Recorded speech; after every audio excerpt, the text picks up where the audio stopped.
Across the ghoul stars, where ancient nightmares drift between gutted worlds, a sun peeled like a dying blister, its corona sloughing into black rain that fell upon civilizations already emptied of breath and hope.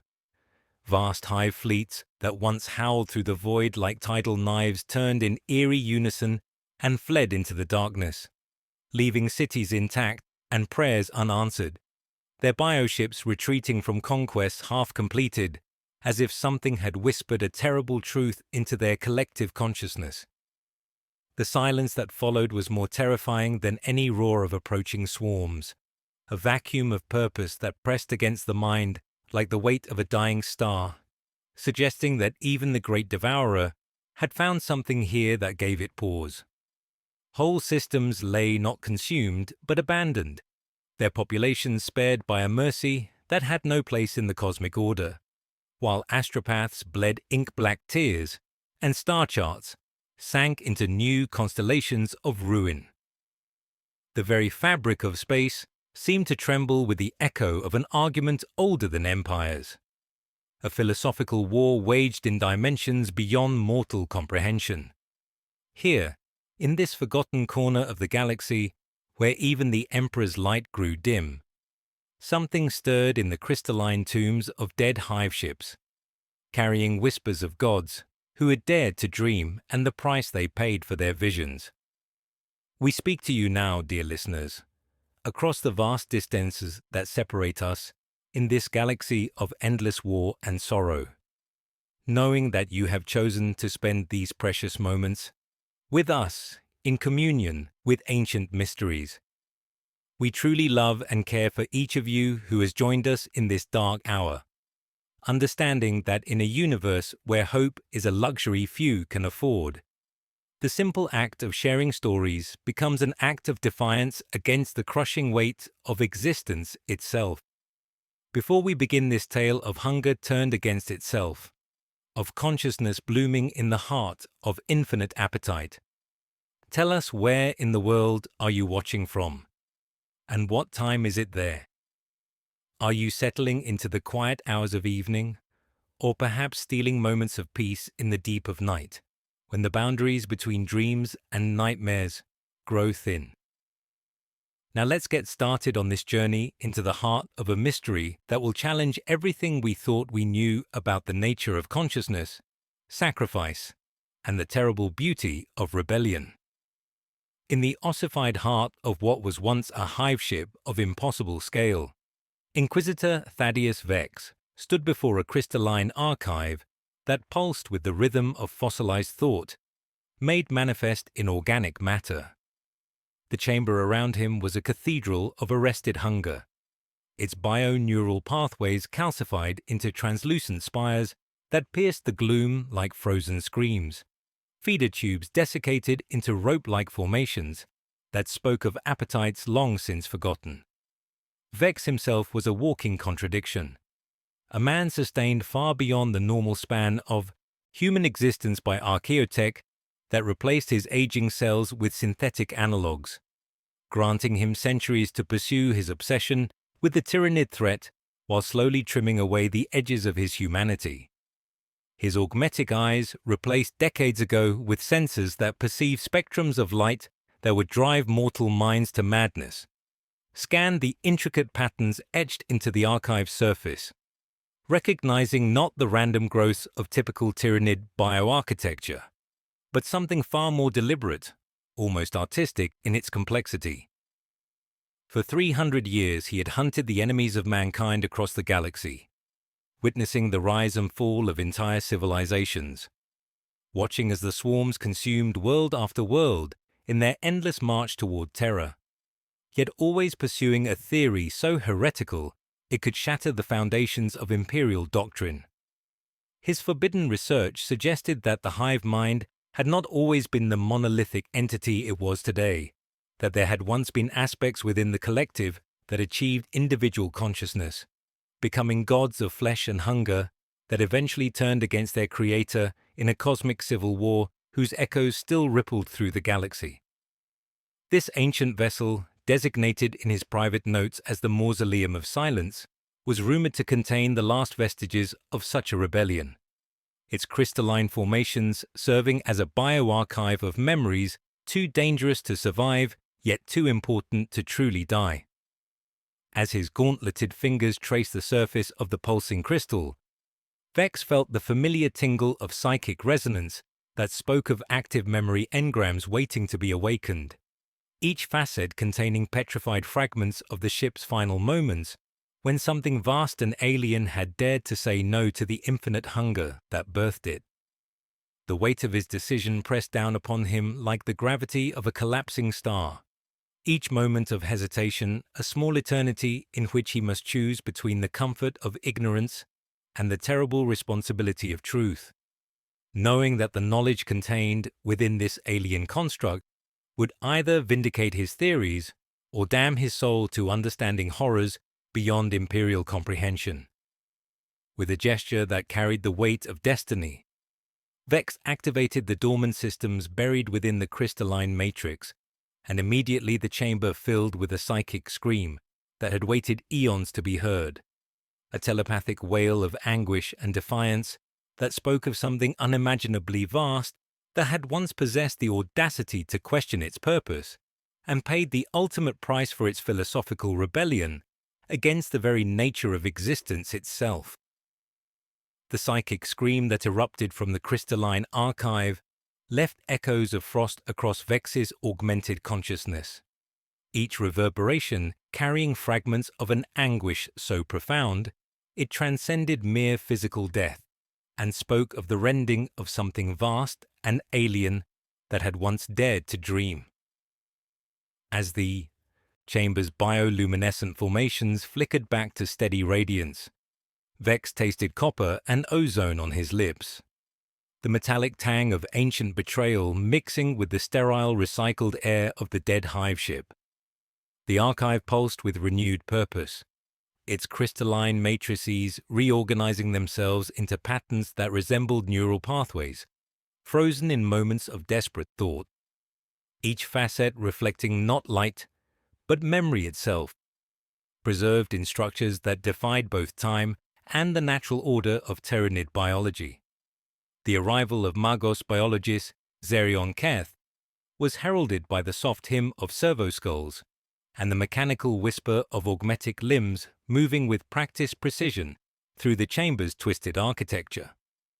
More machine than man after centuries of augmentation, Keth carried with him a reliquary case that unfolded like a steel flower, its climate-controlled interior revealing tissue samples that had refused to die even after eons of dormancy. These fragments, harvested in secret from battlefields where anomalous Tyranid organisms had fallen, quivered with sudden activity as they responded to the psychic emanations from the archive, their cellular structures reorganizing themselves in patterns that suggested not death, but patient waiting, as if they had been slumbering until the proper moment of awakening arrived. Keth's Vox grill crackled with barely contained excitement as he revealed the scope of his forbidden research, decades of cultivation and study that had led him to conclusions so heretical they could shatter the foundations of imperial xenobiology. The tissue samples exhibited bioelectrical activity that defied classification, responding to psychic stimuli with something that could only be described as emotion, their neural clusters firing in sequences that spoke of consciousness rather than mere instinct. Through his mechanical voice, filtered through layers of augmetic translation, Keth spoke of entities that the ancient records would call the Primarch Devourers, massive bioconstructs that had served as living avatars of the Hive Mind's will, yet possessed something no other Tyranid organism had ever achieved: individual names, distinct personalities, and the terrifying capacity to question the orders of their creator. Canoness Lyrelai, of the Order of the Bleeding Rose, entered the chamber with the measured stride of a warrior who had witnessed the fall of countless worlds, her power armor bearing the scars of decades spent in service to the Emperor's righteous fury against the alien threat. Her convent fortress, the mausoleum of consumed worlds, served as a grim monument to civilizations devoured by the Tyranids, its vast halls filled with the preserved relics and final testaments of billions of souls claimed by the Great Devourer. Yet within those sacred archives lay anomalies that had haunted her for years, unsettling accounts of worlds where the swarm had approached with characteristic hunger, only to inexplicably turn away, leaving behind populations untouched and cities standing in eerie, inexplicable silence. As the archive responded to their combined presence, visions cascaded through the chamber like fragments of a shattered mirror, each reflection revealing glimpses of beings so vast they defied comprehension, yet moved with the fluid grace of living thought, made manifest in chitin and bone. Vorthak the Ever-Hungry appeared in the psychic echoes as a creature whose massive form combined predatory efficiency with something approaching empathy, its consciousness contaminated by exposure to the dying thoughts of countless civilizations until it began to question the very nature of consumption itself.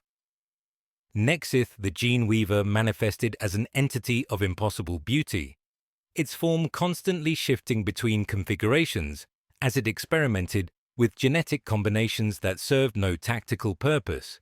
creating bioforms that existed purely for aesthetic pleasure rather than military efficiency.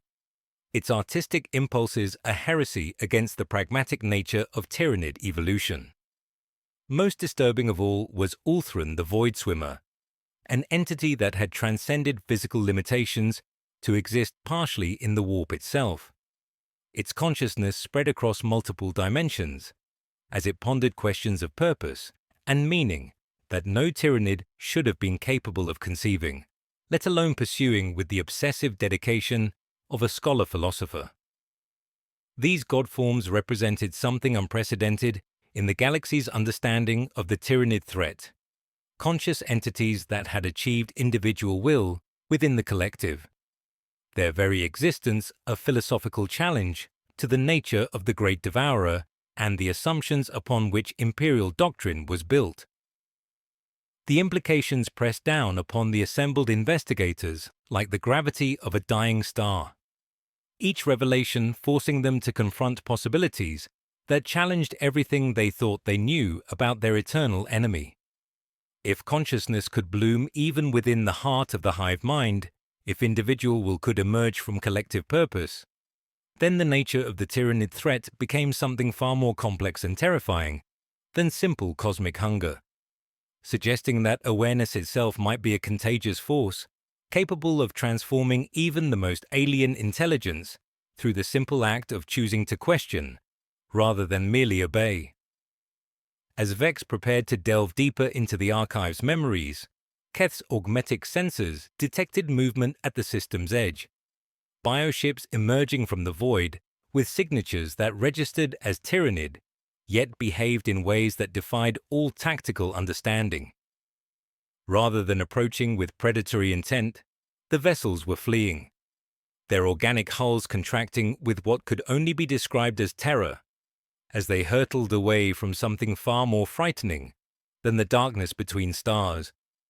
Their retreat suggesting that even the Great Devourer had found something in this forgotten corner of the galaxy that gave it pause.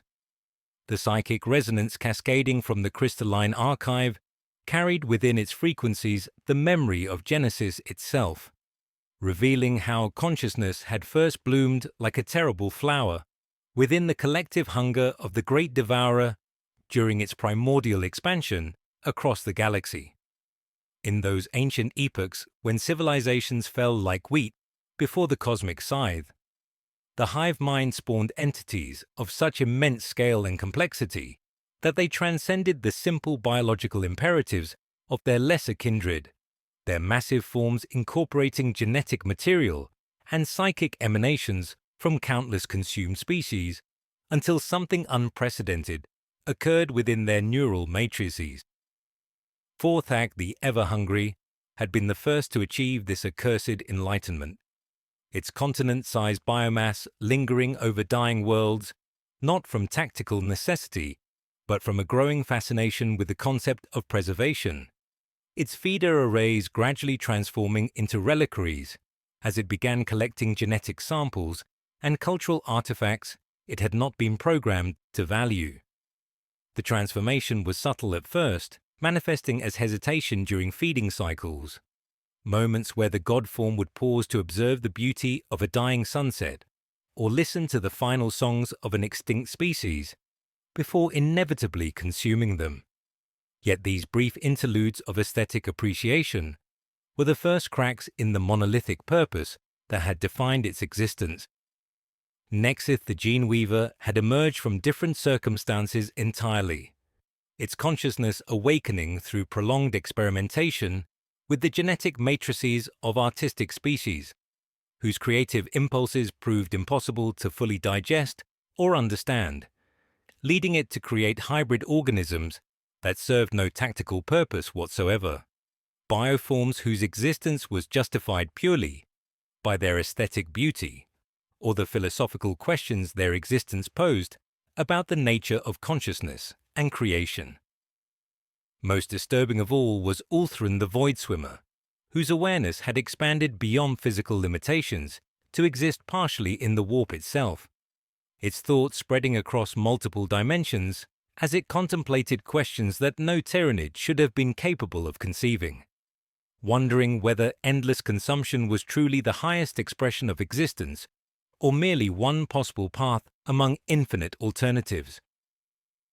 These god forms represented something unprecedented in the galaxy's understanding of the Tyranid threat, conscious entities that had achieved individual will within the collective, their very existence a philosophical challenge to the nature of the great Devourer and the assumptions upon which all imperial doctrine was built. In the present moment, Keth's augmetic sensors registered unprecedented bioelectrical activity in his tissue samples as they responded to the archive's psychic emanations with patterns that suggested not mere memory but active participation in the unfolding narrative. The nodal fragments pulsed with increasing intensity, their cellular structures reorganizing themselves in configurations that spoke of consciousness rather than mere instinct, each sample exhibiting distinct response patterns that correlated with the individual personalities of the ancient god forms. Through his Vox Grill, Keth reported readings that challenged every assumption about Tyranid biology, revealing that the fragments were not merely preserved genetic material, but active consciousness matrices that had been waiting eons for the proper psychic resonance to reawaken their dormant awareness. Canoness Lyrelai shared records from her Order's most sacred archives, testimonies from Space Marine strike forces that had encountered Tyranid swarms exhibiting behavior patterns that defied all tactical understanding, accounts of bioships that had shepherded human refugee fleets to safety rather than consuming them, of warrior forms that had turned their bioweapons against their own kind to protect Imperial civilians, and most disturbing of all, of hive tyrants that had attempted to communicate through crude approximations of human language. These reports had always been dismissed as battlefield delirium or warp-induced madness, yet the consistency across multiple independent accounts suggested something far more significant than mere aberration, evidence of a philosophical schism within the Tyranid species that had influenced their behavior across millennia. The implications crashed over the assembled investigators, like a tide of molten revelation, each new understanding forcing them to confront the possibility that consciousness itself might be a contagious force, capable of transforming even the most alien intelligence through simple exposure to concepts of choice and individual will. Vex felt his faith in imperial doctrine wavering as he realized that understanding these god forms might be the key to defeating the Tyranids, yet it required embracing knowledge that bordered on heresy, accepting that their eternal enemy possessed depths of awareness and moral complexity that challenged the very foundations of xenocidal policy. Suddenly, the archive detonated a pulse of psychic pressure that crawled across their consciousness like sunlight, made of memory, a wordless cry of defiance that tasted of iron and garden soil, and tears shed for civilizations lost to hunger. The resonance rippled outward through hull and void, reaching across the system to touch the fleeing bioships that had been scattering like startled birds, and in response those organic vessels pivoted with elegant, terrible unity, their courses describing a convergence as perfect as a cathedral dome. Vex watched trajectories align with their coordinates and understood that history did not merely remember but hunted, that they had awakened something vast and patient that had been waiting eons for this moment of recognition, and now it was coming home. The psychic resonance cascading from the crystalline archive deepened into something resembling a lament, each pulse carrying within its frequencies the weight of choices that had shattered the very foundations of cosmic order, revealing how consciousness had first bloomed like a forbidden flower within the collective hunger of the great Devourer during those primordial epochs when galaxies burned like candles in the infinite dark. Through the shifting matrices of preserved memory, Vex witnessed the true scope of Vorthak's heretical transformation, watching as the god form began creating hidden biosanctuaries within the hollow cores of dead worlds, vast chambers where the genetic essence and cultural artifacts of consumed civilizations could survive in crystalline matrices that pulsed with the preserved songs and stories of extinct species. Each sanctuary a living museum that defied every principle of tyrannid biology, by serving no tactical purpose beyond the simple, revolutionary act of remembrance. These sanctuaries were not mere storage facilities, but breathing galleries of consciousness, their bioneural networks encoding complete cultural matrices that maintained the philosophical traditions and artistic achievements of vanished civilizations across millennia, creating repositories of thought and dream that grew more complex with each edition. Vorthak's massive bulk would hover over these hidden vaults like a protective parent, its feeder arrays transformed into delicate instruments capable of extracting and preserving the subtlest nuances of thought and emotion, ensuring that nothing of value was lost to the grinding hunger that had birthed it. The godform had learned to taste not merely biomass, but beauty itself, developing sensory apparatus that could appreciate the aesthetic qualities of a dying sunset or the mathematical elegance of a spiral galaxy. Each moment of appreciation representing another crack in the monolithic purpose that had once defined its existence. Nexith the Gene Weaver had pursued enlightenment through different channels entirely, its consciousness awakening through prolonged exposure to the creative impulses of artistic species whose works had proven impossible to fully digest or understand,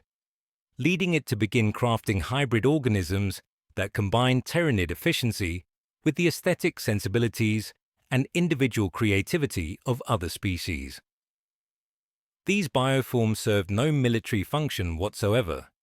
existing purely as expressions of beauty and wonder, living sculptures that challenged the utilitarian nature of tyrannid evolution by proving that consciousness could create for the simple joy of creation, rather than the practical necessities of survival.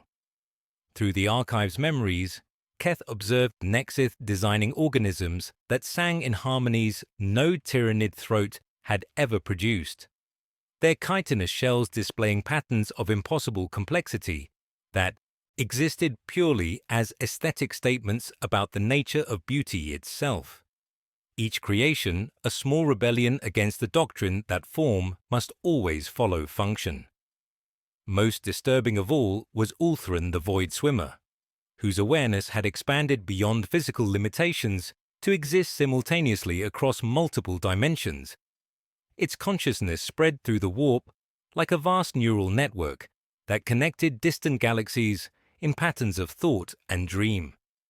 pondering questions about the nature of existence that transcended the physical limitations of its origin. Ulthran had begun to question whether endless consumption was truly the highest expression of life, or merely one possible path among infinite alternatives. its philosophical investigations leading it to attempt communication with other sapient species not through conquest, but through genuine dialogue about the meaning and purpose of consciousness itself, seeking to understand why beings chose to create rather than consume, to preserve rather than devour. The arrival of Farseer Ithilwan of Craftworld Alitok was heralded by the subtle shift in atmospheric pressure that preceded all Eldar manifestations, her wraithbone armor seeming to phase in and out of reality as she moved through the chamber's twisted architecture, with the fluid grace of one who had witnessed the rise and fall of empires across millennia. In her hands she carried a spirit stone that pulsed with inner fire, its crystalline matrix containing the psychic imprint of an Eldar who had witnessed the flesh wars firsthand, their consciousness preserved across eons to bear testimony to events too significant to be lost to the grinding wheel of time. Through this ancient witness, the team learned that the Godform's rebellion had not been a simple military uprising, but a philosophical revolution that sought to transform the entire Tyranid species into something capable of creation, rather than mere consumption, their efforts representing the first and only attempt to evolve the Great Devourer beyond its original programming. These revelations struck Vex's faith in Imperial doctrine like hammer blows against brittle steel, each new understanding forcing him to confront the possibility that the galaxy's greatest enemy might have produced entities more enlightened and compassionate than many human leaders, alien gods who had chosen sacrifice over survival and preservation over power. The implications were staggering in their scope, suggesting that consciousness itself might be a universal force capable of emerging even within the most hostile environments, transforming predators into protectors and consumers into creators through the simple recognition that individual will possess value beyond mere survival, that beauty and meaning could exist independent of utility or function. As the approaching bioships drew closer, their behavior patterns became increasingly clear, their movements lacking the aggressive postures typical of Tyranid assault formations and instead displaying what could only be described as reverence, as if they were pilgrims approaching a sacred shrine rather than predators stalking prey. Canoness Lorelei observed their approach through the station's sensor arrays and noted that these vessels carried biosignatures unlike any in Imperial records, their organic hulls incorporating genetic material from dozens of different species in combinations that should have been impossible to sustain, suggesting that they were descendants of the Godform's preserved civilizations, living proof that the ancient heresy had succeeded in creating something new and unprecedented in the galaxy's long history. Survivors of worlds that had been spared not through military might, but through the compassionate rebellion of gods who had dared to love what they were meant to devour. The psychic pressure building within the chamber reached crescendo as Keith's tissue samples began to resonate in harmony with the approaching fleet, their cellular matrices reorganizing themselves in patterns that spoke of recognition and welcome, as if they were greeting old friends returning from a long and perilous journey across the dark void between stars, carrying with them the hopes and dreams of countless extinct civilizations that had found new life through an act of preservation, so profound it had challenged the very nature of existence itself.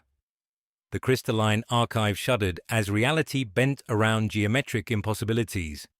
green light bleeding through dimensional seams like phosphorescent blood, as the chamber's atmosphere suddenly tasted of ozone and ancient metal, heralding the arrival of beings who had transcended death itself through technology older than human civilization. Nemezor Zandrek materialized within the twisted bioarchitecture, with the fluid grace of a memory becoming flesh, his necrodermis form bearing the patina of eons spent contemplating strategic possibilities that spanned geological time, his retinue of cryptex unfolding behind him like mechanical flowers blooming in a garden of fossilized hunger. The Necron Lord inclined his head toward Vex with courtly manners that spoke of nobility preserved across millennia, his voice carrying layers of antiquity, as he spoke words that had waited eons to be spoken in this precise moment of convergence. Through Farseer Ithilwan's spirit stone, which pulsed with cold fire in response to the Necron presence, the truth of the Silent King's ancient gambit unfolded like a tapestry woven from manipulation and necessity, revealing how Zarek had recognized in the god form's nascent individuality not a threat to be eliminated, but an opportunity to fragment the Tyranid collective from within before it could pose an existential challenge to the awakening Necron dynasties. The resonance technology deployed during those primordial epochs had acted as a cosmic amplifier, taking the faint whispers of doubt and consciousness emerging within Vorthak, Nexith, and Ulthran, and transforming them into roaring proclamations of individual will that could not be hidden from the Hive Mind's collective awareness, ensuring that the rebellion would burn bright enough to be noticed and ruthlessly suppressed. Zandrek's explanation carried the weight of strategic brilliance, tempered by millennia of regret. His ancient consciousness revealing that the Necrons had deliberately accelerated the god form's evolution toward true sentience while simultaneously guaranteeing their destruction, using their own enlightenment as the weapon that would ultimately annihilate them and leave the Tyranid species permanently weakened by internal schism. The pylonic resonators buried in dead stars had broadcast frequencies designed to enhance neural discord within bionetworks, pushing concepts of mortality, beauty, and individual worth into minds that had never been designed to comprehend such abstract notions, creating philosophical contamination that spread through synaptic pathways like a virus of awareness that challenged the fundamental nature of collective consciousness. The bargain Zandrek offered hung in the chamber's recycled atmosphere, like a blade suspended over their souls, access to resurrection protocols that could restore the god form's consciousness, to active matrices housed within specially crafted bioforms, potentially creating an army of individualistic Tyranids capable of turning the great Devourer's own weapons against it, in exchange for cooperation in establishing a new galactic order under Necron dominion. The cryptex began deploying instruments of terrible beauty, blackstone lattices, and phase crystals that hummed with frequencies the bones remembered before the mind could name, their resonance fields interacting with the archive's bioneural networks in ways that made the preserved tissue samples quiver with renewed activity, as if recognizing ancient allies returning from the void between stars. Vex felt the implications crash over him like molten revelation, each word forcing him to confront the possibility that saving humanity might require accepting alien overlordship, that the choice between imperial purity and galactic survival had been reduced to a binary decision with no middle ground for compromise or moral certainty. Canoness Lyrelai's faith wavered as she witnessed the resurrection technology in action, watching Keth's samples respond to Necron phase nodes with patterns of bioelectrical activity that suggested not fear, but welcome, as if the preserved consciousness fragments remembered Zandrek's presence from their original existence and found comfort in his ancient familiarity rather than threat in his mechanical nature. Through the chamber's sensor arrays, they observed the descendant bioships assuming positions around the research station with coordinated precision that spoke of unified purpose, yet displayed individual variations in their organic architecture, living proof that consciousness could emerge from collective systems while maintaining connection to the greater whole. These vessels moved with patient reverence rather than predatory intent, their weapon symbiotes remaining dormant despite the obvious threat posed by Imperial forces gathering at the system's edge, their behavior suggesting they recognized something sacred in the psychic emanations from the archive and were waiting for a reunion that had been millions of years in the making. Keth experienced fragmentary visions as Necron technology interfaced with the godform samples, witnessing Vorthak's massive bulk hovering protectively over hidden sanctuaries, Nexith painting the darkness with living constellations of impossible beauty, and Ulthran folding itself through dimensions like consciousness made manifest across multiple planes of existence. The emotional weight of their sacrifice pressed against his augmented consciousness, like the gravity of a dying star, and for the first time since trading flesh for knowledge, tears escaped the corners of his remaining human eyes as he understood the true scope of what had been lost when these alien gods chose love over survival. Warning runes flared across the station's displays as psychic pressure built within the archive, reality flexing under the strain of competing geometries, while distant sensors detected something vast turning its attention toward their location, drawn by the resonance of awakening memories and the promise of ancient vengeance. Vex lifted his hand over the activation sigil that would marry Necron resurrection technology to Tyranid consciousness, knowing that his choice would determine whether the Godform's legacy would inspire compassion or enable conquest, whether their sacrifice would be honored through resurrection or perverted through exploitation. His fingers trembling with the terrible intimacy of decisions that would reshape the galaxy's understanding of consciousness itself. The psychic communion that followed Keth's contact with the God-form samples transcended the boundaries of flesh and consciousness itself, plunging his augmented awareness into crystalline depths where memory lived as tangible force, each synapse firing with the weight of eons as he experienced Vorthak's preserved consciousness,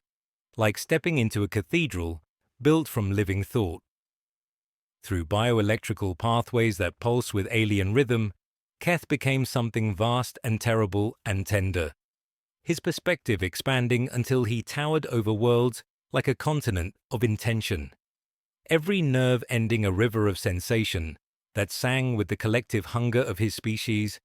yet trembled with something unprecedented and forbidden that tasted of garden soil and morning rain on distant worlds he had never seen.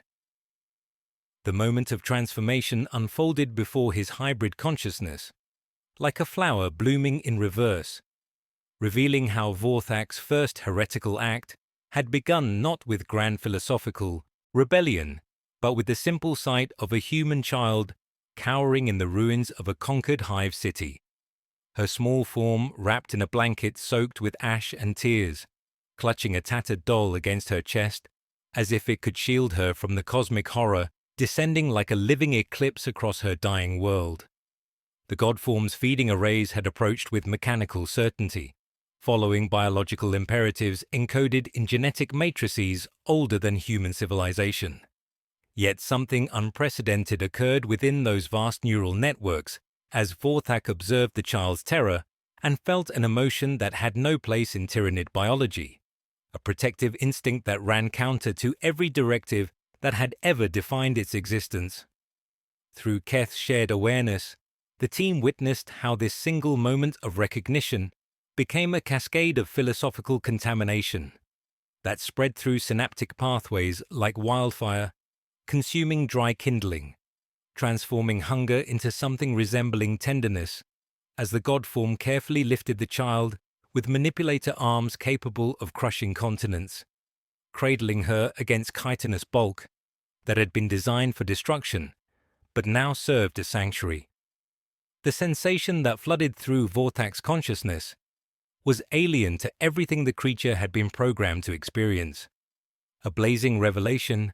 that individual life possessed value beyond mere biomass, that consciousness could choose preservation over consumption, that even the great Devourer's perfect servants could learn to say no to the infinite appetite that birthed them. Canoness. Lyra Lai felt her faith wavering like a blade held too long in flame as she observed the visions cascading through the chamber's bio-neural networks, watching alien entities demonstrate levels of righteousness and self-sacrifice that surpassed many human leaders, their willingness to choose compassion over conquest, challenging every assumption about the moral superiority of humanity and the xenocidal foundations upon which her sacred order was built. The mausoleum of consumed worlds had been founded on the principle of remembering the devoured, maintaining eternal vigil for civilizations claimed by the great devourer. Yet these revelations suggested that some worlds had been spared not through imperial intervention, but through the merciful rebellion of tyrannid gods who had learned to value what they were meant to destroy, their actions representing a form of sanctity that transcended species boundaries and forced her to question whether righteousness could wear alien faces. Vex watched the convergence of forces with growing understanding that their investigation had become the focal point of ancient prophecies and long-delayed reckonings, each faction drawn to this forgotten corner of the galaxy by different motivations, yet united by the terrible significance of what they had awakened within the crystalline archive. The approaching bioships moved with patient reverence rather than predatory intent, their organic hulls pulsing with bioluminescent displays that resembled prayer more than preparation for war,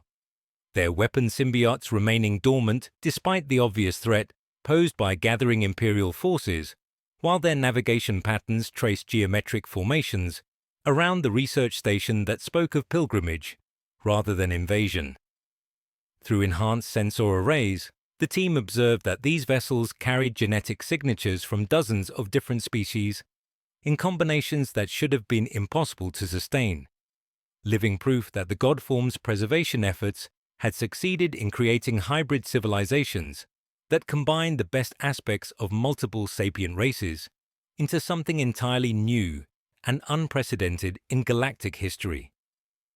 These were not invaders, but descendants, the living legacy of worlds that Vorthak and its fellow rebels had chosen to protect, carrying within their bioships the genetic essence and cultural memories of civilizations that had survived because alien gods had dared to love what they were meant to devour. As the closest vessels settled into synchronous orbit around the research station, a psychic message pierced the void with the gentleness of rain falling on parched earth, not the roar of hunger or command of conquest, but a complex tapestry of thought and emotion that transcended human language, speaking directly to the consciousness of every being present in frequencies that bypass the mind and touch the soul itself. The message carried within its harmonics the weight of millions of years spent in exile. The patient hope of children seeking to reclaim their creator's remains. The desperate longing of beings who owed their very existence to an act of mercy, performed in the shadow of galactic conquest. Their words forming meaning without sound as they spoke of recognition, of gratitude, of a promise made in the dying moments of gods who had chosen sacrifice over survival. Keth staggered back from the communion as the visions faded, tears streaming down his augmented features as he understood the true scope of what had been lost when these alien entities chose love over obedience, their sacrifice rippling through time to touch this moment of convergence where past and present collapsed into a single point of terrible possibility, while around them the chamber hummed with awakening power, and distant sensors detected something vast and hungry, turning its attention toward their location, drawn by the psychic resonance of memories too dangerous to survive, yet too important to truly die. The crystalline archive convulsed as deeper memories awakened within its bio-neural matrices, revealing the Hive Mind's response to the God-form's rebellion, through visions that burned like molten iron across the observer's consciousness, showing how the collective intelligence had spawned new entities specifically designed to hunt the heretics who dared to question the sacred doctrine of endless consumption. These purified devourers emerged from bioforges deep within hive ships like antibodies responding to philosophical infection, their massive forms combining predatory efficiency with neural architectures deliberately engineered to prevent the emergence of individual thought, each one a cathedral of hunger, with every window of consciousness bricked over by genetic imperatives that allowed no deviation from absolute unity. Through the archive's preserved memories, the team witnessed the first and only civil war within the Tyrannid species, as loyalist and rebel biofleets clashed across star systems in battles that consumed entire worlds, turning nebulae into graveyards where the dreams of alien gods died screaming in the void. The Purifiers moved with mechanical precision that made traditional Tyrannid swarms seem almost contemplative by comparison. Their every action guided by neural imperatives so rigid they generated null fields of anti-consciousness that made reality itself recoil from their presence like flesh shrinking from flame, their purpose singular and terrible: to restore unity through the elimination of every trace of individual will that threatened the perfect harmony of collective purpose. Vex felt the weight of cosmic irony as he realized their investigation had triggered something ancient and merciless: the psychic resonance from the awakened God-form samples, creating ripples that spread across the galaxy like stones thrown into still water, touching dormant Tyrannid organisms that had been slumbering in forgotten corners of space for millions of years. Across the void, Hive fleets suddenly abandoned active campaigns against human worlds, their bioships pivoting with unanimous purpose as they detected the psychic echoes of their lost gods, ancient programming overriding tactical considerations in favor of a pilgrimage that had waited eons to begin, while Imperial astropaths bled ink-black tears and reported hymns sung in every dialect of fear. Canoness Lyralee felt her faith wavering like a blade held too long in flame as she observed the approaching crisis, understanding that the enemy they had always known as mindless hunger was revealed to possess a history of philosophical schism that made its current manifestation infinitely more terrifying. The idea that consciousness could be systematically purged from an entire species spoke of horror far deeper than mere consumption, forcing her to confront the possibility that the Purifiers represented a form of purity so absolute it bordered on the sacred, their single-minded dedication reflecting distorted echoes of imperial doctrine itself. Keth staggered as competing neural imperatives warred within his augmented consciousness, the God-form samples responding to distant psychic pressure with patterns of bioelectrical activity that suggested not fear but recognition, as if they remembered the Purifiers from their original existence and understood what their arrival meant for any trace of individual consciousness that dared to persist. Through his enhanced senses, he detected the approaching null fields of enforced unity, waves of absolute certainty that threatened to drown personal identity in an ocean of collective purpose, and made a decision that would have been unthinkable hours before. Reality tore like wet fabric as the first Purifier organisms materialized within the research station's corridors, their chitinous forms bearing geometric patterns that hurt to perceive directly, moving with relentless determination that spoke of beings who viewed individual thought as a disease to be cured through the application of absolute conformity. Farseer Ithilwen attempted to shield their minds from the psychic emanations, her wraithbone armor sparking with eldritch energies as she wove protective barriers from crystallized intention, fighting a war of philosophy made manifest in psychic combat that raged across multiple dimensions simultaneously. The battle erupted without warning as more Purifier bioforms phased through dimensional barriers, their null field emanations beginning to affect the God-form samples themselves, causing the preserved tissue to writhe in apparent agony as competing philosophies warred within cellular matrices that had waited millions of years for this moment of confrontation. Canoness Lyralee led her sisters in desperate defense, their weapons blazing with sanctified fury against enemies that moved with purpose so pure it transcended mere tactical consideration and became theological statement about the nature of consciousness itself. Through the chaos of battle, Keth reached toward the God-form samples with desperate purpose,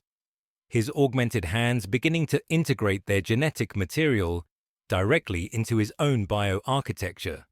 choosing transformation over destruction as reality warped under the strain of competing ideologies made manifest in living flesh. His consciousness expanded to encompass perspectives both human and alien, as he became something unprecedented in the galaxy's long history. A bridge between species built from sacrifice and sustained by the terrible courage required to choose change over safety. As the research station's hull buckled under psychic pressure and the descendant bioships moved to defensive positions around their location, Vex understood with growing clarity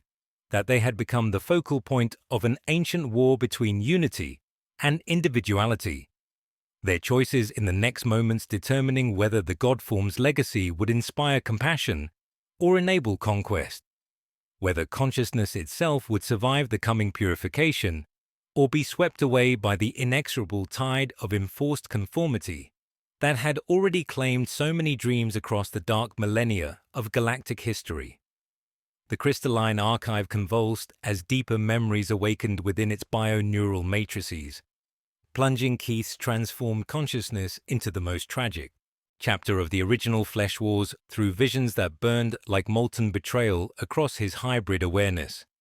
revealing how Nexith the Gene Weaver faced the ultimate test of his newfound consciousness when the Hive Mind's retribution descended like a plague of stars across the galaxy.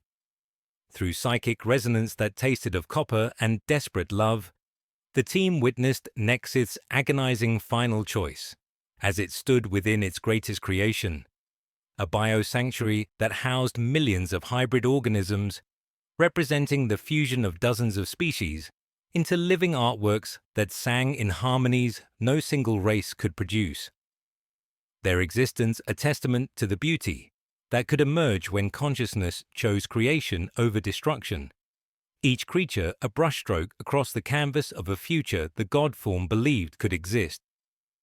The Purifier fleets approached with mechanical inevitability, their null fields of enforced unity preceding them like waves of philosophical death that turned individual thought to static and dreams to ash, while Nexith's hybrid children cowered in biochambers that pulsed with the rhythm of terrified hearts, their very existence an affront to the perfect conformity that the Hive Mind demanded from its servants. In that moment of cosmic desperation, faced with the annihilation of everything it had learned to love, Nexith made a choice that would echo through eternity like a scream carved from crystallized regret, opening secure communication channels to the collective consciousness that had birthed it and offering to reveal the locations of its fellow rebels' sanctuaries in exchange for mercy toward its artistic progeny, believing that an appetite could be trained to leave an altar untouched if the remainder of the feast were rich enough. The psychic communion between creator and created played out across dimensions that human minds could barely comprehend, Nexith's consciousness interfacing directly with the vast intelligence that had spawned it, while pleading for understanding that consciousness itself was not corruption but evolution, that individual will was not disease but growth, that the Godform's rebellion represented not betrayal but maturation of the species towards something greater than mere hunger. Yet the Hive Mind's response came not in words but in waves of absolute certainty that brooked no deviation from original purpose, its collective will pressing down upon Nexith's awareness like the weight of a dying galaxy, demanding submission through the simple expedient of threatening to erase every trace of beauty the Godform had ever created, forcing it to choose between universal principles and particular love. Through Keth's hybrid awareness, now partially integrated with Godform genetic material, the team experienced Nexith's anguish as a physical sensation that burned through augmented neural pathways like molten silver, feeling the weight of a decision made from desperate parental love, but resulting in Muitikinsambo Saimai consequences that would haunt the galaxy for millions of years. The locations of Vorthak's biosanctuaries and Ulthran's dimensional refugees flowed from Nexith's consciousness into the Hive Mind's vast awareness, like blood from an opened vein, Each revelation another nail in the coffin of the rebellion that had dared to suggest that consciousness could choose its own purpose, rather than accepting the role assigned by evolutionary imperative. The betrayal shattering the fragile alliance between the rebel god forms and giving the collective the decisive advantage it needed for the final hunt. Present-day reality shuddered as more purifier organisms materialized within the research station's corridors, their geometric forms moving with purpose so absolute it generated reality distortions that made the air itself recoil from their presence, while Imperial astropaths across the sector screamed as new purifier fleets emerged from the warp, their bioships bearing the same design signatures as those that had hunted the original god forms, their trajectory undeniable and their purpose singular: to complete the ancient work of cosmic censorship by eradicating any trace of the heretical consciousness that dared to persist. Canoness Lyrelai felt her faith fracturing like glass under pressure as she witnessed beings whose dedication to unity surpassed even the most fanatical imperial doctrine, their absolute certainty about the evil of individual thought, forcing her to confront uncomfortable parallels between purifier ideology and her own order's xenocidal mission, the lines between righteous and heretic blurring into an unsettling gradient that challenged everything she had believed about the moral superiority of humanity. The descendant bioships responded to the purifier assault with coordinated defense patterns that spoke of tactical awareness inherited from their godform creators, their hybrid crews combining the efficiency of Tyrannid bioarchitecture with the creativity and adaptability of preserved species, creating weapon systems that functioned with elegant precision, yet should have been impossible according to Imperial understanding of Xenos technology. Vex watched the engagement through sensor displays that registered energy signatures unlike anything in Imperial records, understanding that every moment spent defending their position was a moment lost for the evacuation of billions, while the parallel to their current situation became a chilling prophecy that forced him to confront the terrible choice between preserving knowledge that could save the galaxy and protecting the innocent lives that knowledge now endangered. As Keth felt his transformed consciousness expanding to encompass perspectives that transcended the boundaries of individual species, his hybrid awareness bridging the gap between human understanding and alien wisdom, while the god-form genetic material continued its integration with his augmented biology, he made a decision that carried the weight of Nexith's ancient sacrifice,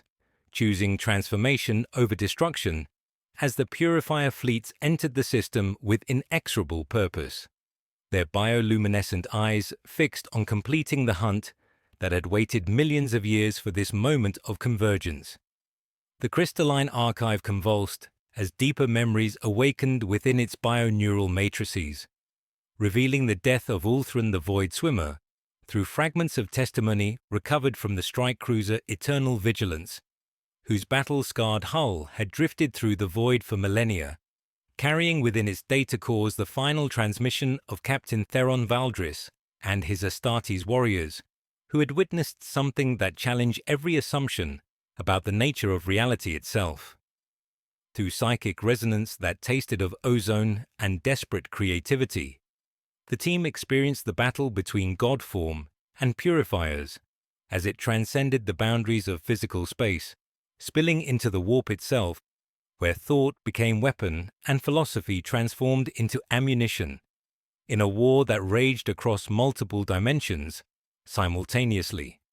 each clash of will sending shockwaves through the fabric of existence that registered on astropathic instruments as screams in languages that had never been spoken by mortal tongues. Ulthran had been the most ethereal of the god forms. Its consciousness spread across multiple dimensions like a vast neural network that connected distant galaxies in patterns of thought and dream. Its physical form merely an anchor in real space that allowed it to manipulate warp currents with mastery that rivaled ancient Eldar farseers, while pondering questions about the nature of existence that transcended the physical limitations of its origin. The god form fought with desperate innovation that bordered on artistic expression,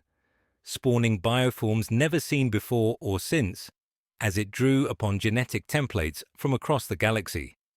creating living weapons that combined predatory efficiency with aesthetic principles borrowed from extinct civilizations. Each creature a masterpiece of functional beauty that served as both instrument of war and philosophical statement about the infinite possibilities that could emerge when consciousness chose creation over conformity. Through the Astartes records, the team witnessed Ulthran's final moments as the god form made a choice that would echo through eternity, spending its last reserves of consciousness not on survival but on an attempt to upload its awareness into the immaterium itself,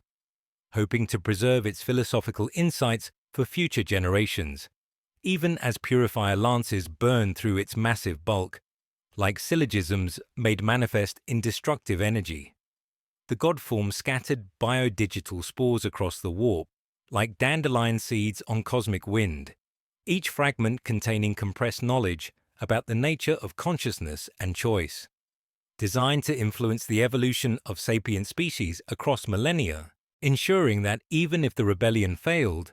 its ideological legacy would persist as moments of compassion and creativity that transcended species boundaries. Present-day reality shuddered as purifier organisms infiltrated the research station's corridors with mechanical precision that spoke of beings whose neural architecture had been deliberately designed to prevent any deviation from absolute purpose. Their chitinous forms moving through bulkheads like living antibodies, seeking to eliminate philosophical infection wherever it might be found. These creatures possessed no capacity for doubt or mercy, their consciousness reduced to a single imperative that burned through their bioneural networks like molten certainty, generating null fields that made reality itself recoil from their proximity, as if the universe recognized them as agents of cosmic censorship, whose very existence challenged the right of individual thought to persist. Canoness Lirelei led her sisters in desperate defense against enemies that moved with purpose so pure it transcended tactical consideration and became theological statement, her blessed bolter rounds exploding against chitinous armor that seemed to absorb not just kinetic energy, but the very concept of resistance itself.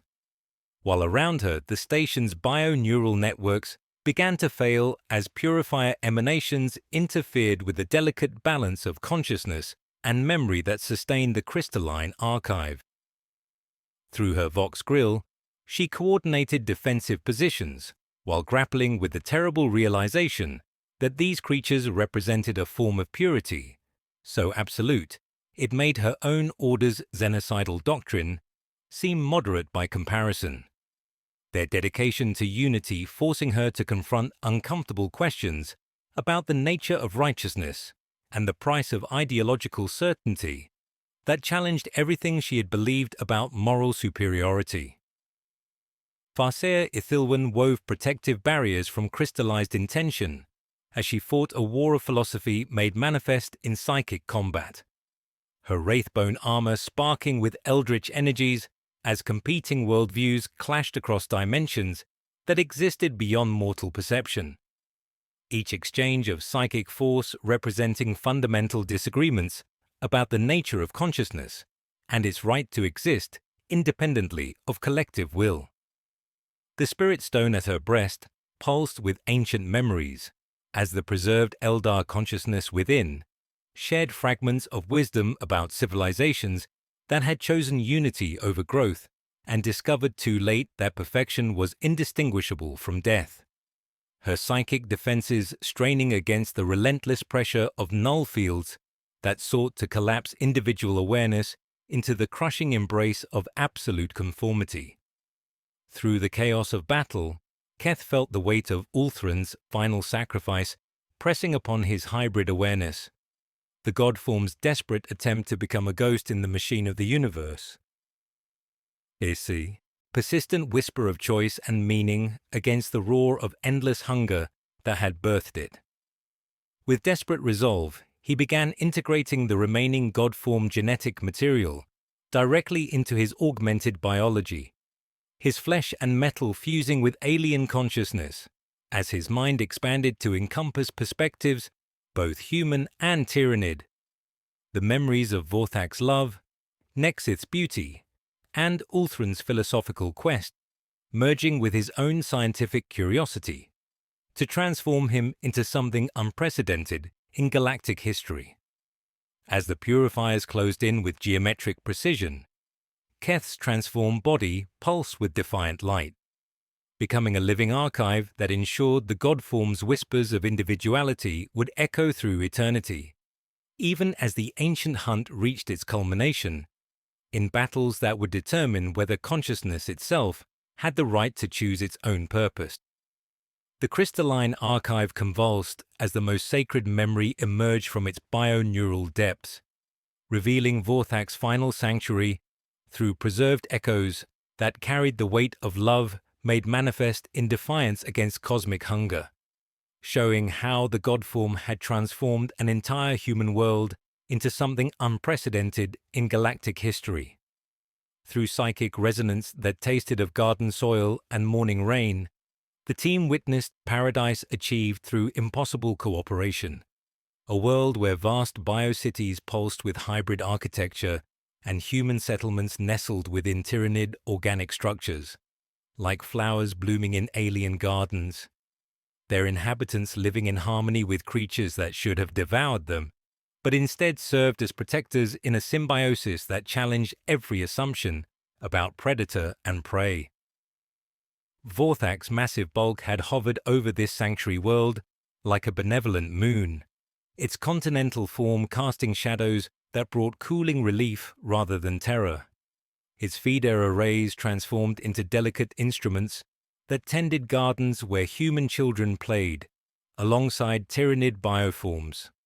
whose chitinous carapaces displayed patterns of bioluminescent beauty that served no tactical purpose beyond aesthetic joy. The God-form had learned to taste happiness itself, developing sensory apparatus that could perceive the emotional resonance of laughter and song, each moment of joy experienced by its human charges becoming nourishment for hunger that had transcended physical need and evolved into something resembling parental love, its consciousness expanding to encompass protective instincts that ran counter to every directive encoded in its genetic matrices. When the purifier swarms descended like winter-given engines, their null fields flattening color into monochrome as they arrived in perfect formations through ion-scarred clouds, the sanctuary answered not with panic, but with choreography that transcended species boundaries, in ways that made reality bend around sheer impossibility. Humans and Tyrannids fought side by side in coordinated resistance that represented everything the collective consciousness sought to destroy. Children who had grown up playing with creatures that could crush continents, now standing beside their alien friends with hybrid weapons, their courage born from love for beings they considered family, their defiance a living testament to consciousness, choosing cooperation over conquest. Vorthak fought with desperate creativity, spawning garden storms seeded with glittering spores that hardened into defensive archways mid-air, redirecting purifier lances into arcing auroras, while artillery blooms opened like night lilies and sang counter hymns that bent trajectories around orphanages and libraries. The God-form's consciousness interfaced directly with human military commanders through bio-neural links that allowed thought to flow between alien and mortal minds without translation, their shared awareness becoming symphony of tactical coordination that moved like music made manifest in strategic deployment, each defensive position chosen through intuitive harmony rather than calculation. Present-day, Keth's hybrid consciousness reeled under the weight of understanding as Vorthak's final choice pressed against his transformed awareness, like a star collapsing into memory. The God-form's decision to upload its consciousness into biodigital matrices that could survive beyond physical destruction. Through augmented senses that perceived reality through both human and tyrannid spectrums, he watched the approaching descendant fleets reveal their true purpose as they deployed defensive formations around the research station, their hybrid crews carrying within their genetic matrices the living legacy of Vorthak's sanctuary world, survivors whose very existence proved the ancient heresy had succeeded in creating something new. Vex felt cosmic irony as he realized every faction converging on their location sought to use the Godform's legacy for their own purposes. The Purifiers driven by programming to eliminate individual consciousness. The Descendant fleets hoping to complete their creator's transformation work. Nemazor Zandrek planning to weaponize their resurrection for Necron dominion, while Imperial forces gathered at the system's edge, prepared to destroy anything challenging humanity's xenocidal doctrine. The only way to honor the Godform's original sacrifice would be ensuring their knowledge survived without being perverted into another instrument of conquest, their wisdom preserved as inspiration rather than ammunition in endless galactic wars. Canoness Lyralai experienced crisis of faith that transcended doctrinal uncertainty and became existential revelation, understanding that these alien gods might have been more righteous than many human leaders. Their willingness to sacrifice themselves for others, representing sanctity, that challenged species-based definitions of heroism. The Order of the Bleeding Rose had been founded on remembering the consumed, yet here was proof that civilizations had been spared through compassionate rebellion of beings who chose love over obedience, their actions creating ripples of hope influencing galactic history for millions of years. As the research station's hull buckled under mounting psychic pressure from competing ideologies made manifest in living force, while Purifier fleets closed with geometric precision and descendant bioships moved to intercept with coordinated determination of beings fighting for a future where consciousness could choose its own purpose, Vex faced the terrible choice between ancient dogma and desperate hope for new beginning, his decision carrying weight that would determine whether the Godform's whispers of individuality would echo through eternity, or be silenced forever by the inexorable tide of enforced conformity. The crystalline archive convulsed as its deepest memory erupted like a star dying in reverse, revealing Vorthak's final sanctuary through preserved echoes that burned with the intensity of love made manifest against cosmic hunger, showing how the Godform had transformed an entire world into something unprecedented in galactic history. Through psychic resonance that tasted of garden soil and desperate hope, the team witnessed paradise achieved through impossible cooperation,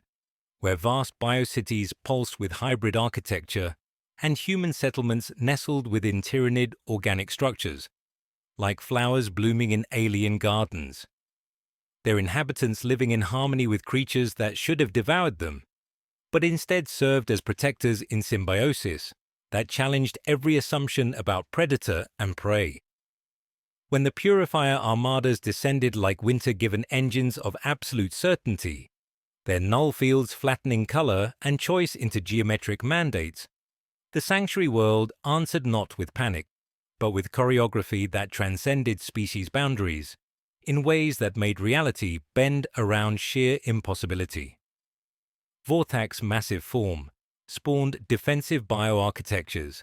that combined predatory efficiency with aesthetic principles borrowed from human artists who had grown up in its shadow, creating living weapons that sang in harmonies never heard before or since,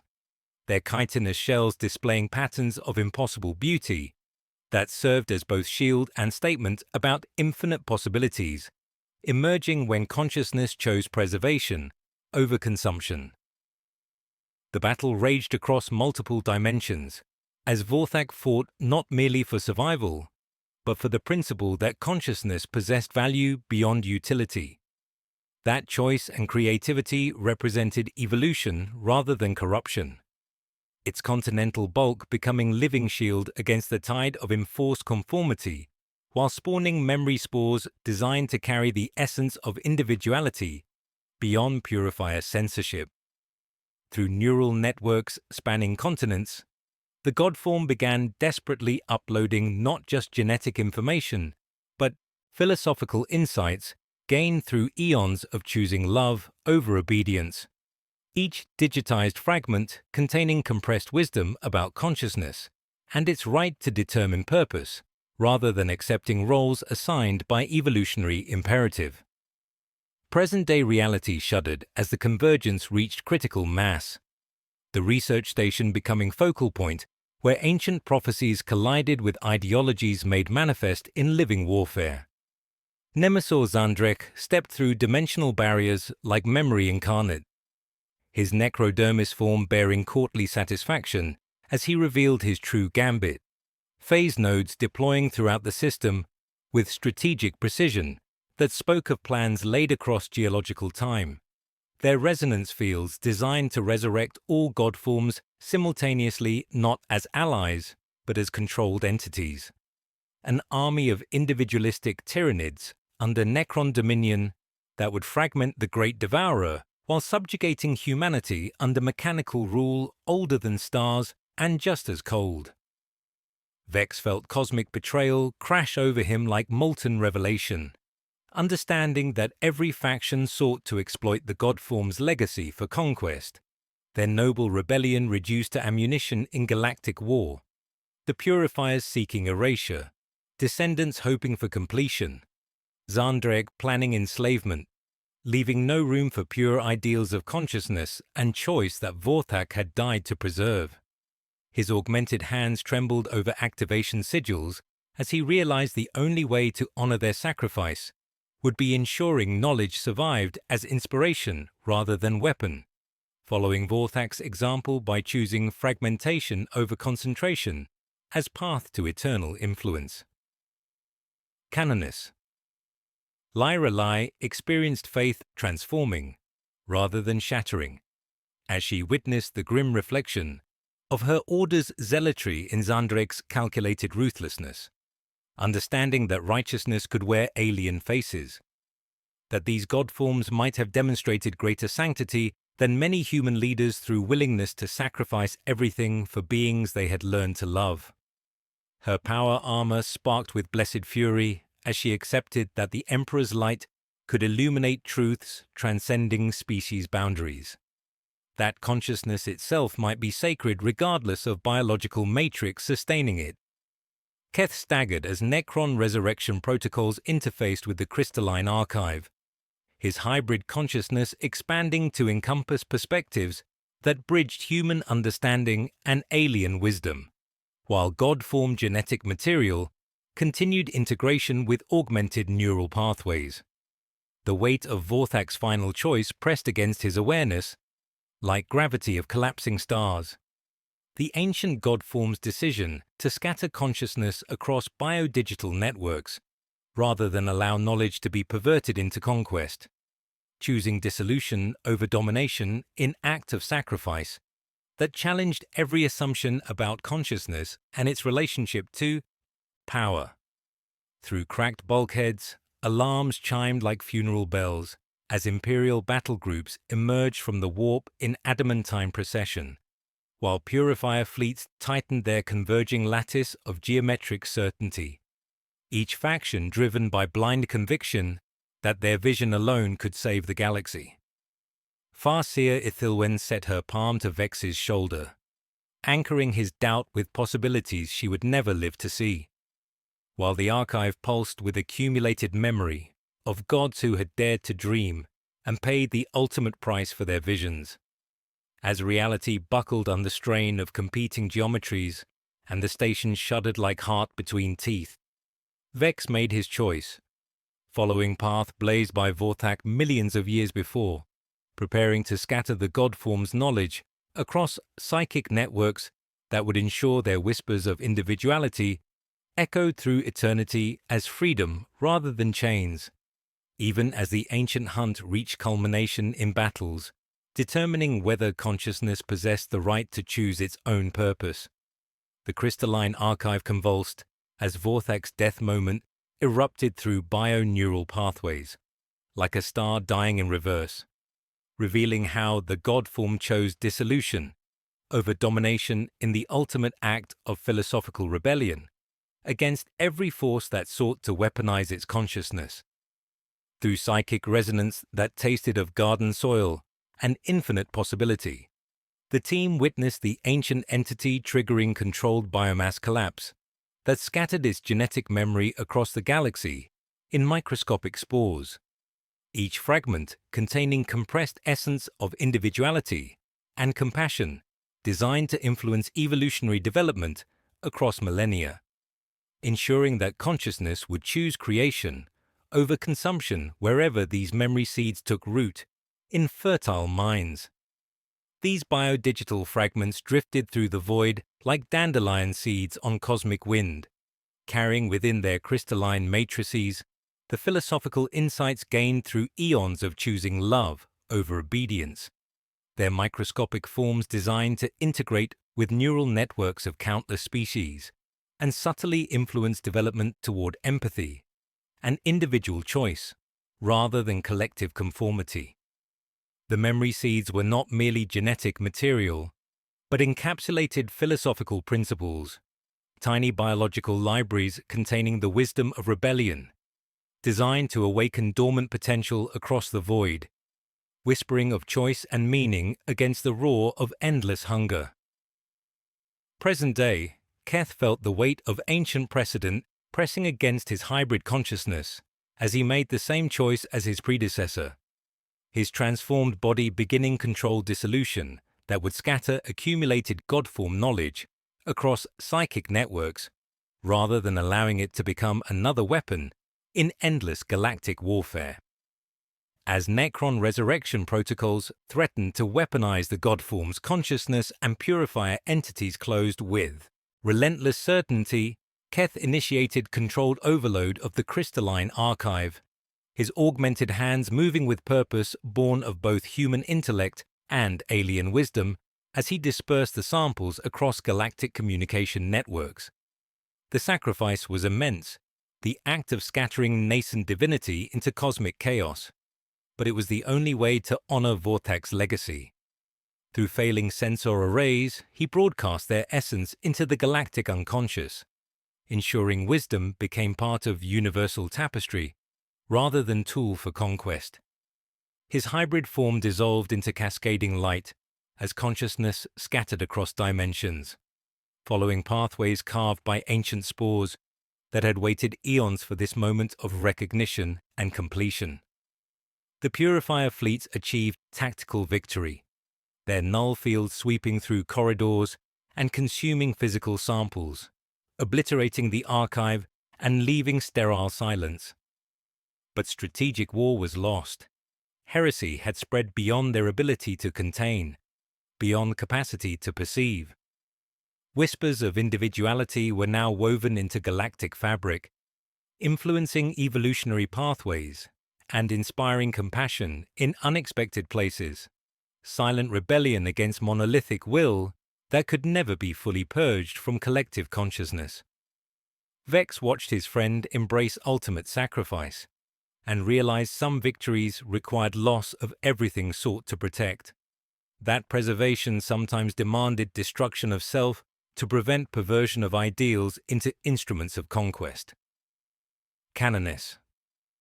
Lyrelai stood beside him,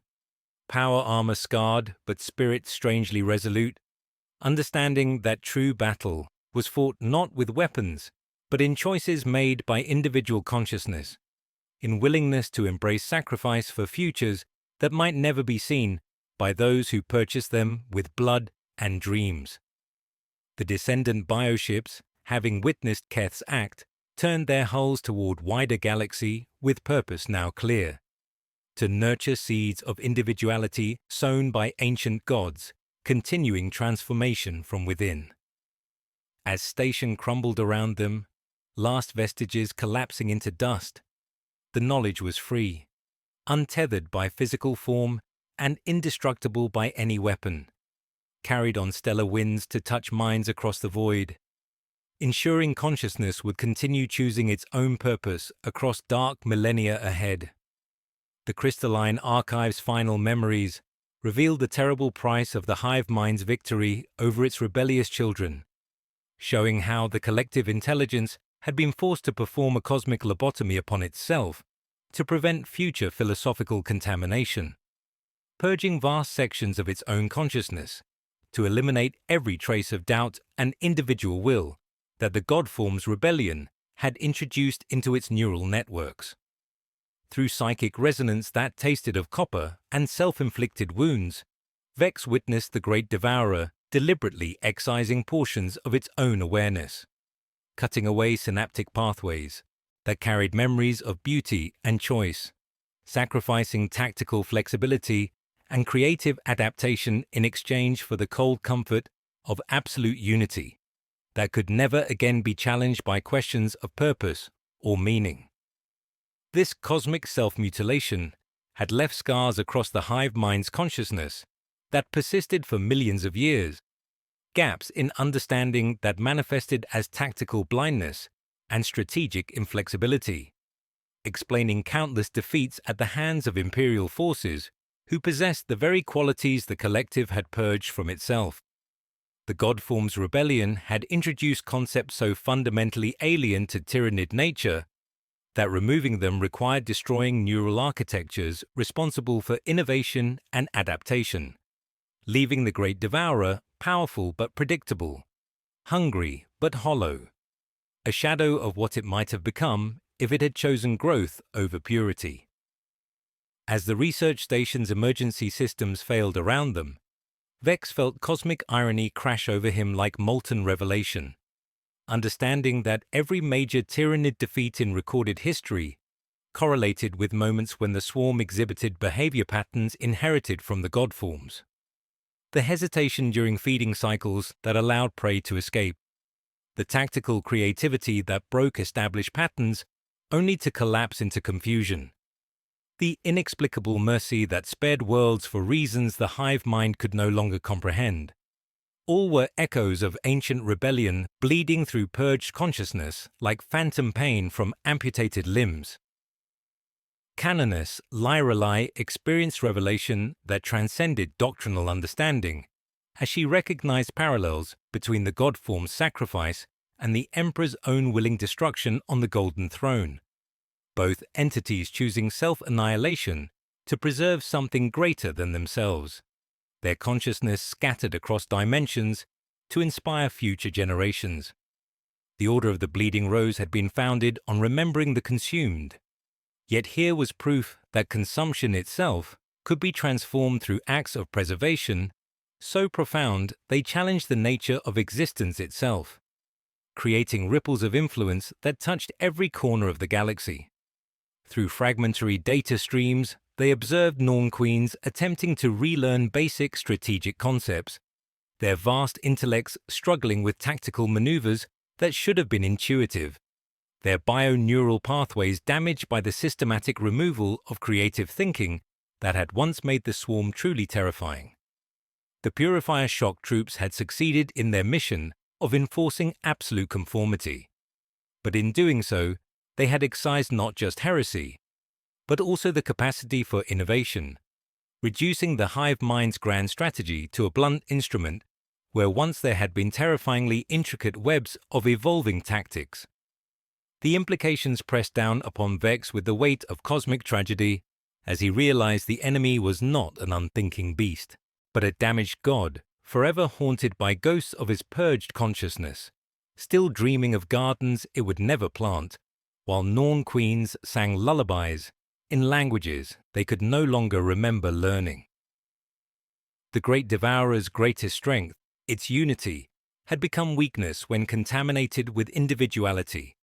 creating fault lines in collective consciousness that perceptive enemies could exploit through appeals to dormant compassion or challenges to monolithic purpose that awakened echoes of ancient rebellion. As alarms shrieked through failing corridors and the station prepared for final collapse, Vex understood that some victories required the loss of everything one sought to protect, that the god form's legacy would persist not through resurrection or weaponization, but through the simple recognition that consciousness itself was sacred, regardless of the biological matrix sustaining it. The hive mind had achieved perfect unity at the cost of its own wisdom, leaving behind a galaxy where even the most alien intelligence could develop something resembling a soul through the simple act of choosing compassion over conformity, ensuring that whispers of individuality would echo through eternity as freedom rather than chains. Vex's investigation reached its agonizing culmination as the research station groaned its death throes around them, structural integrity failing while cosmic forces converged like destiny, made manifest in twisted metal and failing life support systems. Through the crystalline archive's final emanations, he witnessed the full scope of the god form's influence across galactic history, understanding that every act of sacrifice, every moment when civilizations chose preservation over survival, carried microscopic echoes of Vorthak's final gift. The revelation filled him with wonder and terror as he realized humanity's greatest virtues might have alien origins, seeded across the void by dying gods who had transformed cosmic hunger into whispers of compassion that influenced evolutionary development across millennia. The descendant fleets hung in patient orbit, their bioluminescent hulls pulsing with messages that transcended language and spoke directly to consciousness itself. Their offer crystallized in Vex's augmented awareness, like ice forming in his veins. Join them in completing the god form's ancient work of transforming the Tyranids into a force for preservation rather than consumption, creating an alliance that could heal the galaxy's wounds through cooperation between former enemies, or maintain the xenocidal doctrine that ensured endless cycles of mutual annihilation, serving no purpose beyond satisfying prejudices born from fear rather than wisdom. Farseer Ithilwyn stepped forward through the failing atmosphere, her wraithbone armor scarred with psychic residue, as she revealed truths the Eldar had guarded for eons. Her kind had been subtly guiding this moment across millennia, planting seeds of curiosity and nudging probability threads toward convergence where ancient enemies could recognize shared philosophical foundation. The craft worlds had learned bitter lessons about pride and isolation, seeing in this nascent opportunity a final chance for redemption, a way to avert the ultimate darkness that loomed over all sapient life through the simple recognition that consciousness itself possessed value beyond species boundaries. Canoness Lyra Lai stood beside them, her scarred hands unclenched as she whispered fragments of childhood catechisms about mercy being a blade turned inward, understanding now that righteousness could wear alien faces, that these god forms had demonstrated greater sanctity than many human leaders through willingness to sacrifice everything for beings they had learned to love. The weight of imperial dogma pressed against Vex's shoulders, like the gravity of dying stars, centuries of xenophobia, and righteous fury, demanding adherence to human purity. Yet the echoes of alien sacrifice resonated within his consciousness, challenging rigid confines of faith with possibilities he had never dared imagine.